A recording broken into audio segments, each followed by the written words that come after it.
गृहोपयोगी साहित्याची खरेदी करताय तर आजच आपल्या टेकेट सुपर मार्टला भेट द्या। कडधान्य, डाळी, साबण, ब्रँडेड कपडे, शूज, सायकल, कॉस्मेटिक्स हे सर्व मिळण्याचं एकमेव ठिकाण म्हणजेच टेकेट सुपर मार्ट।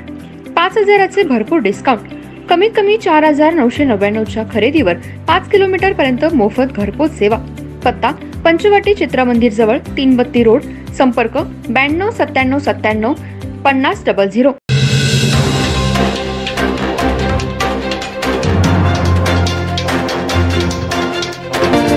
नमस्कार, मी तेजस्विनी मगदूम। एम मराठीमध्ये आपल्या सर्वांचं स्वागत आहे। पाहूया ठळक घडामोडी।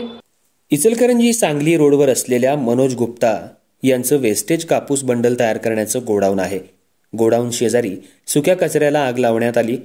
त्या आगीची ठिणगी या कापसाच्या गोडाऊनमध्ये पडली, त्यामुळे या गोडाऊनला आग लागली। यात सुमारे 40 ते 50 लाख रुपयांचं नुकसान झालं। घटनास्थळी अग्निशमनच्या 4 गाड्या दाखल झाल्या। 5 तासाच्या अथक प्रयत्नातून आग विझवण्यात यश आलं। इचलकरंजी शहर हे वस्त्रनगरी म्हणून आपण ओळखतो।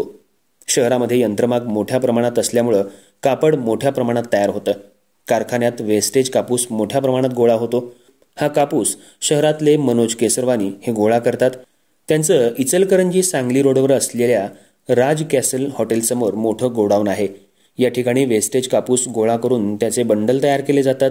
या गोडाऊन शेजारी मोकळ्या रानात सुक्या कचऱ्याला आग लावण्यात आली होती। त्या आगीची ठिणगी गोडाऊनमध्ये पडली आणि बघता बघता आगीनं रौद्र रूप धारण केलं। तिथंच असलेल्या काही कामगारांनी याची माहिती इचलकरंजी महापालिका अग्निशमन दलाला दिली। घटनास्थळी 2 गाड्या दाखल झाल्या। त्याचबरोबर हातकणंगले नगरपंचायतीच्या गाड्याही दाखल झाल्या होत्या। सुमारे 5 ते 6 गाड्यांच्या सहाय्यानं पाण्याचा मारा करून 5 तासानंतर आग विझवण्यात यश आलं। आग लागल्यानंतर बघ्यांनी मोठी गर्दी केली। रस्त्यावर वाहनं अस्ताव्यस्त लावण्यात आली होती, त्यामुळे अग्निशमनच्या गाडीवरील ड्रायव्हर यांना जाताना मोठी कसरत करावी लागली। या आगीत मनोज केसरवानी यांचं सुमारे 40 ते 50 लाख रुपयांचं नुकसान झालंय। या गोडाऊनमध्ये 150 गाठी होत्या। यात सर्व गाठी जळून खाक झाल्या आहेत। तर तिथं असलेल्या आजूबाजूच्या शेजाऱ्यांनी आणि मित्रपरिवारांनी उरलेल्या गाठी गोडाऊनमधून बाहेर काढून शेजारच्या प्लॉटमध्ये टाकल्या होत्या। भागात आग लागल्याचं समजताच घटनास्थळी बघ्यांनी मोठी गर्दी केली होती। कापसाच्या गोडाऊनला आग लागण्याची या आठवड्यातली ही दुसरी घटना आहे। या कापसाच्या गोडाऊनमध्ये कोणतीही अग्निशमन, फायर ब्रिगेड, कोणतीही सेफ्टीसाठी वापरले जात नाही। कापसाच्या गोडाऊनमध्ये आग लागण्याचे प्रकार वाढू लागले आहेत। कापूस व्यापारी गोडाऊनमध्ये आपला फक्त कापूस ठेवून व्यवसाय करण्यात मग्न असतात, पण फायर सेफ्टी ठेवावी हे त्यांच्या लक्षात कसं काही येत नाही। गेल्या काही वर्षांपासून कापसाच्या गोडाऊनमध्ये आग लागण्याच्या प्रमाणात मोठी वाढ झाली आहे, पण तरीसुद्धा केसरवानी हे अजून त्यांच्या गोडाऊनमध्ये आग विझवण्याची कोणतीही यंत्रसामग्री बाळगत नाहीत।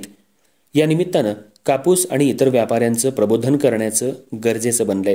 मनोज केसरवानी यांच्या गोडाऊनला आग लागलेली पाहताच त्यांच्या वडिलांनी रस्त्यावर हंबरडा फोडला होता। या घटनेची नोंद गावभाग पोलीस ठाण्यात झाली आहे।